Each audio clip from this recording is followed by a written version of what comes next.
Every animal has a story. Sadly, throughout their Costa Rica trip, Gabi, Kasila, and Caro have encountered many heartbreaking stories of animals abused at the hands of humans. Today may be their hardest day yet, as they meet the animals at Altura's Wildlife Sanctuary.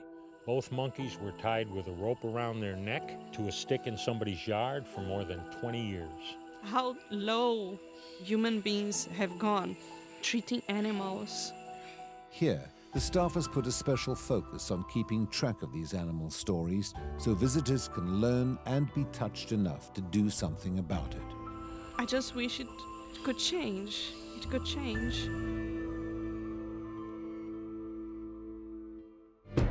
It's been a few years since we've traveled together. There's still so much yet to be discovered. Human beings can be so cruel towards so many animals. When you have the opportunity to look into their eyes, to know their stories. Animals that are rescued here can be released into the wild again, where they're really meant to live. I hope people get inspired and treat animals with more care and respect.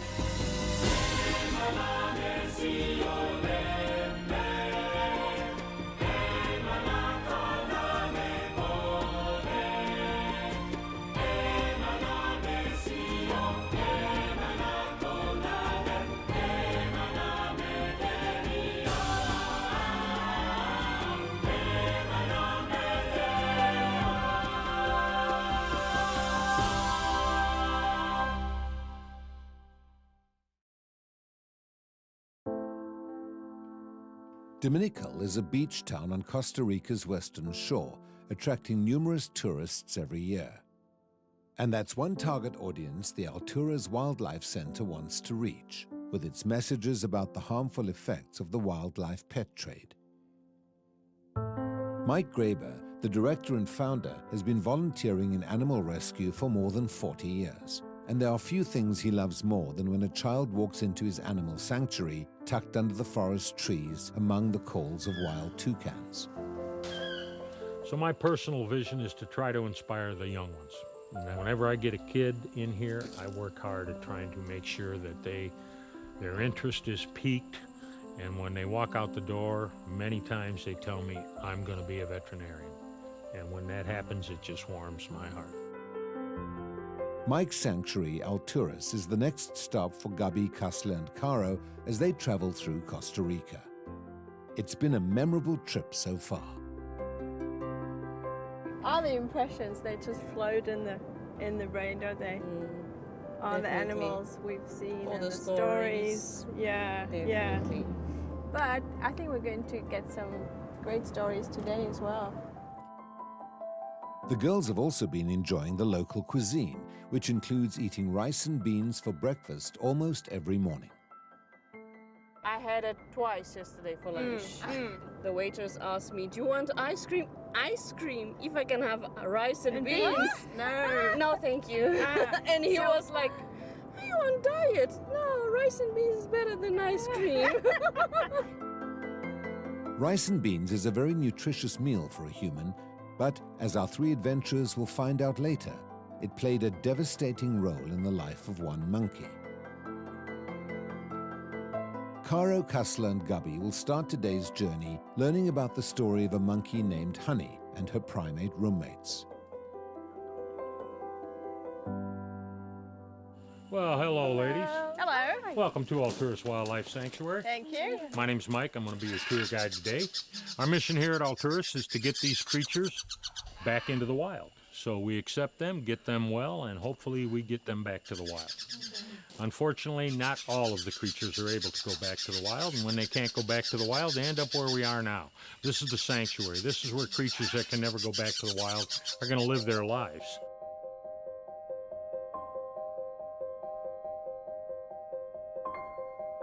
Well, ladies, this is our white-faced monkey cage, and what we have in here are white-faced capuchin monkeys.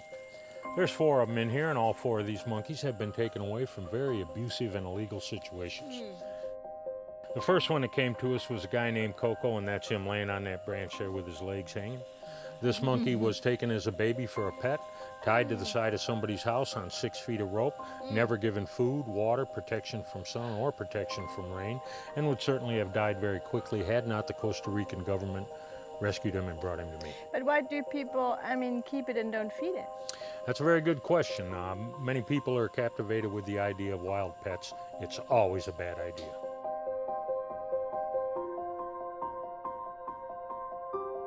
Secondly came a monkey named Pablo. This is him right here. Pablo was taken away from a gang of drug dealers as they tried to cross the Panamanian border. They, of course, went to jail. A baby monkey was brought to me, and since he is a Colombian drug lord, we named him Pablo.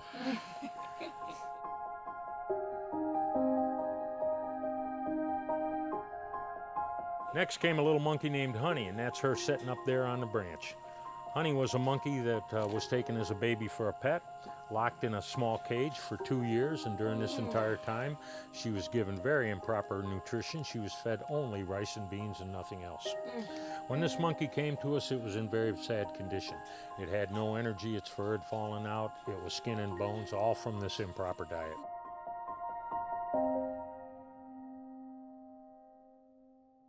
The problem was we couldn't get the monkey on the correct diet because the only food it had ever experienced in its life was rice and beans. Didn't know anything else. That's right.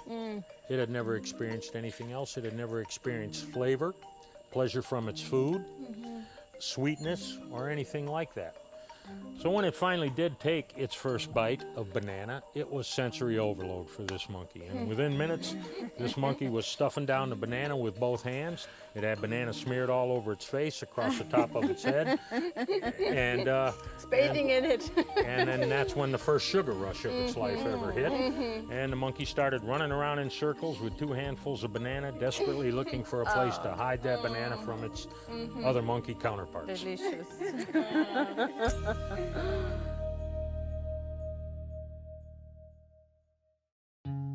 Finally, there's that monkey laying over there in the corner. Her name is Greta, and this is truly a sad story. This monkey was taken young as a pet, thrown into a 3-foot square cage, thrown into the backyard with 15 dogs back there, and then they proceeded to ignore the monkey completely. For the next 4 years, this monkey was terrorized on a daily basis by dogs, neglected of food and water, when it would cry and scream because it was hungry or thirsty or going crazy from being locked in a small cage. The lady who had it would come out with a pot of scalding water and throw hot water on the monkey to shut it up.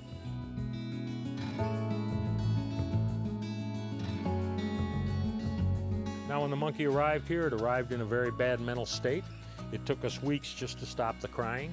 It took us several more months to introduce this monkey in with the other monkeys, and once it was introduced there, it took about a year for this monkey to start acting like a monkey again.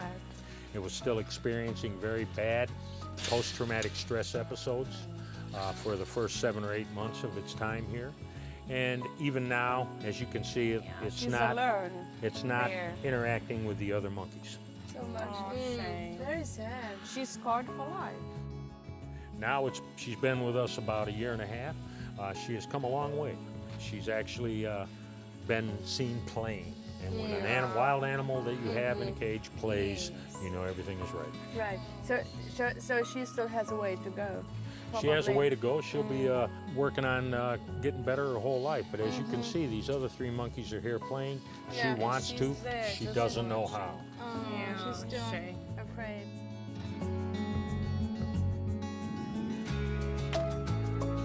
When I looked at her on the floor and I saw the other 3 monkeys happy, playing so happily, and she's still trying to learn to play. And for me, it was like seeing a child that doesn't know how to play and still learning, like lost her childhood.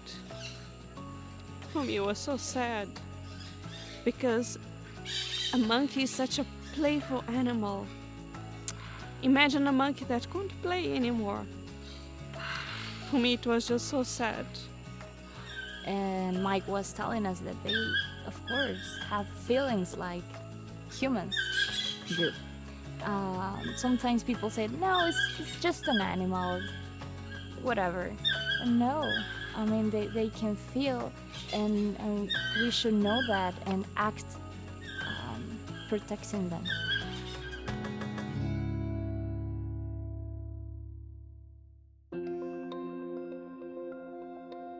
Another animal that loves to play and move freely is the spider monkey. Their long arms give the illusion they are gliding through the air. For an animal that needs that much space and possesses greater intelligence than a gorilla, one can only imagine the misery of being tied on a short leash. These guys have a natural life expectancy of 30 years. And the two monkeys that we have in this cage are 21 and 25 years old. Now, the reason that these two monkeys are here with us instead of out in the jungle canopy where they ought to be is because they've had a very difficult life. They were both held prisoner for their entire lives. Both monkeys were tied with a rope around their neck to a stick in somebody's yard for more than 20 years. The older of the two monkeys also had all of his teeth pulled out by this person. The goal at Alturas is to give these monkeys a spacious cage and suitable food to live out the last few years of their lives, since they can never go back to the wild. It's stories like this that help Mike explain why keeping wild animals as pets is so harmful. From the viewpoint of the animal, it's taken away from its natural habitat. It's not allowed to indulge in its natural behavior. And once you've done that, after a certain point, this animal can never go back to the wild. So if you're not a responsible person that knows how to care for the animal correctly, then it's going to suffer.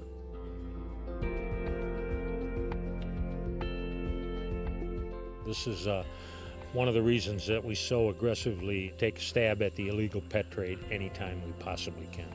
These animals belong in the wild, and as I've already said, our mission is to get them into the wild. And unfortunately, a huge amount of the creatures that come here can't go back to the wild as a result of over-domestication.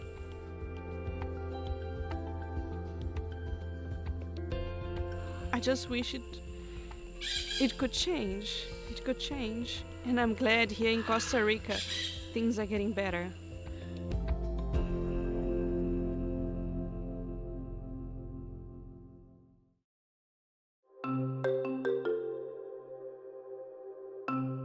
It's hard to estimate just how many humans die in incidents with their exotic pets, or how many more of these animals die at the hands of humans. In the United States alone, the advocacy organization Born Free has tracked 44 incidents where humans were killed and 189 incidents where exotic pets were killed, all within a 20-year span.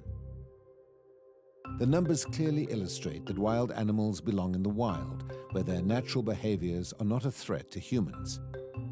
Yet, for some species, like tigers, there are more that exist in captivity than in the wild.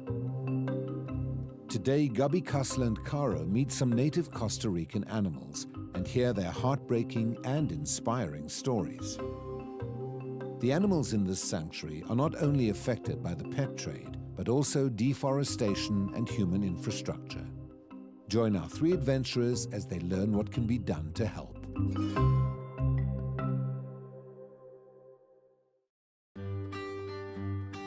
Statistics won't convince everyone of the harm that often results in keeping exotic pets. That's why wildlife sanctuaries like Alturas try to paint a better picture by telling the tragic stories of the animals that live there.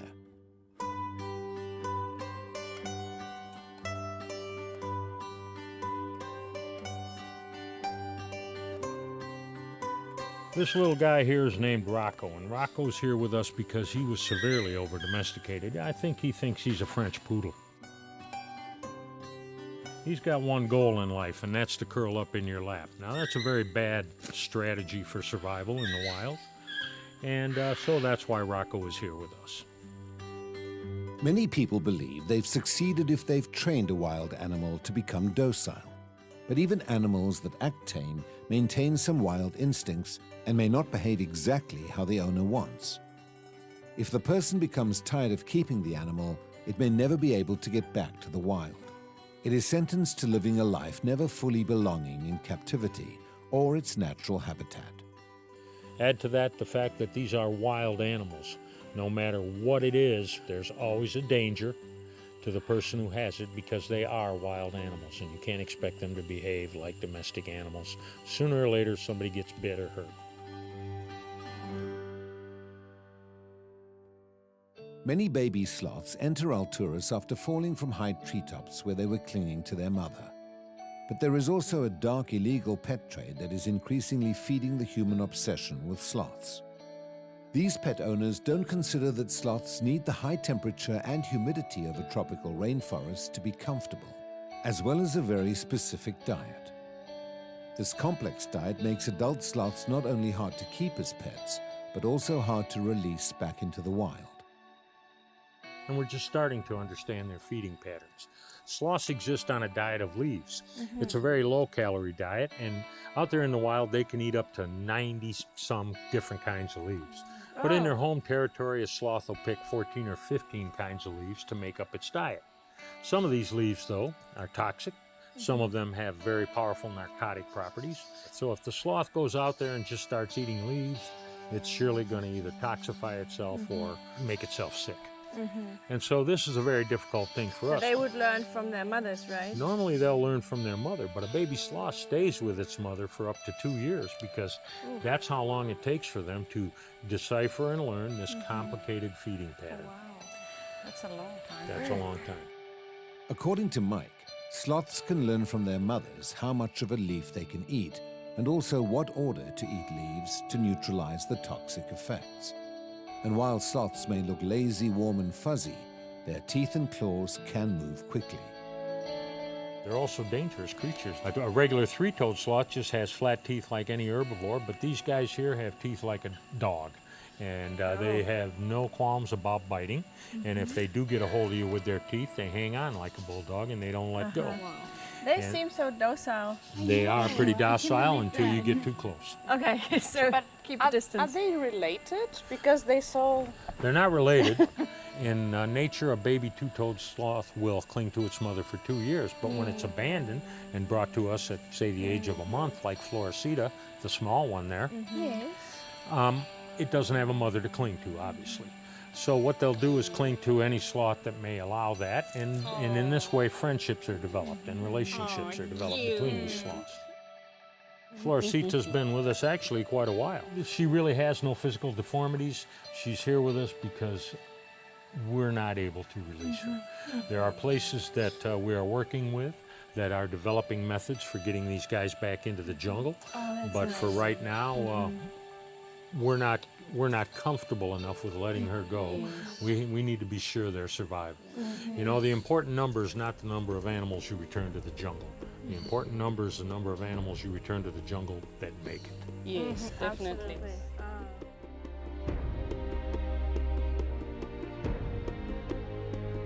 I think Mike is incredible. You can see when a person is really committed to their cause. He is really into animals. He was telling us that he was a volunteer for almost 30 years. That's a lot. Working, making money to then go twice a year to a place like this. And now he has their own place, and now he's making another center for the animals that cannot be released. That is amazing. And he was telling us with like an emotional thing, telling us about how their new houses for these animals are going to be. It was amazing to know him. No matter how many animals we put back into the wild, it's only going to make a small difference. The birds and animals of the world are disappearing at a very alarming rate due to overpopulation, loss of habitat, the illegal pet trades, things like that. And even though we work very hard at putting animals back into the wild, this is like trying to fill up the ocean with a teaspoon. If the birds and animals of the world are going to be saved and be here for future generations, then it's going to have to be the young people that do it. They're going to have to get involved. They're going to have to grow up to be veterinarians and biologists and ecologists of one sort or another, because if they don't, in 100 years from now, the beautiful creatures that you see here today are going to all be gone.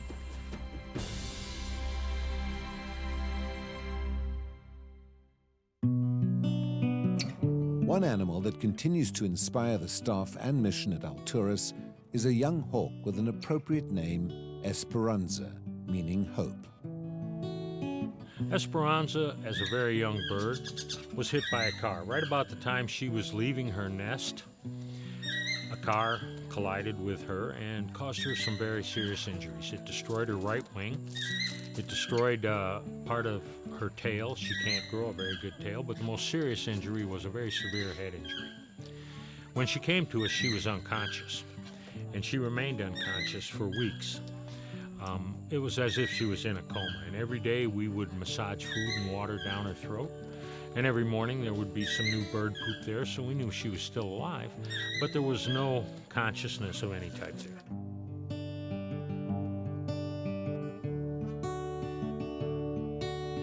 After several weeks, we started to think that maybe the correct move would be to euthanize Esperanza. Euthanization is something we don't do very often here. We don't like to do it, and nobody really wanted to do it, and we were kind of dragging our feet on it. And during this time, it was as if Esperanza heard us talking about it because she woke up. And one morning I came out to find her standing in her cage, completely disoriented, but on her feet, and very weak, very uncoordinated, and hardly able to move. And from that point forward, a long, slow recuperation process began.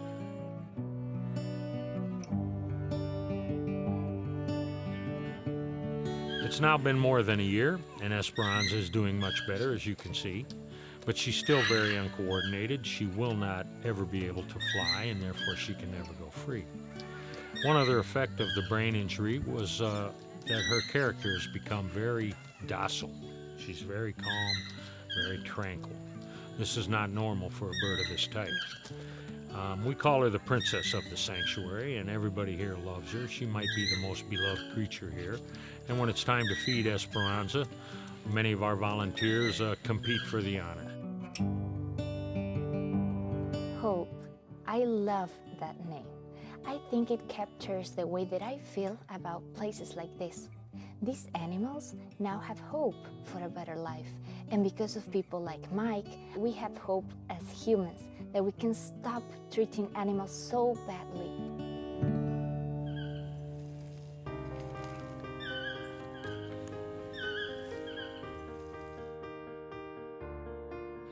I just love happy endings. For some of the animals, the happy ending is to be in a big enclosure rather than being tied to us in a very short rope in someone's backyard or, surrounded by dogs. For some, and that's the main goal, is to be released back into the wild again. And I think, that should be the goal for all the animals, as this is where they belong. But personally, I think I'm looking forward to the very last happy end, and everything is going to be made new by God. No more enclosures, no more, tears for the animals really, but happy end.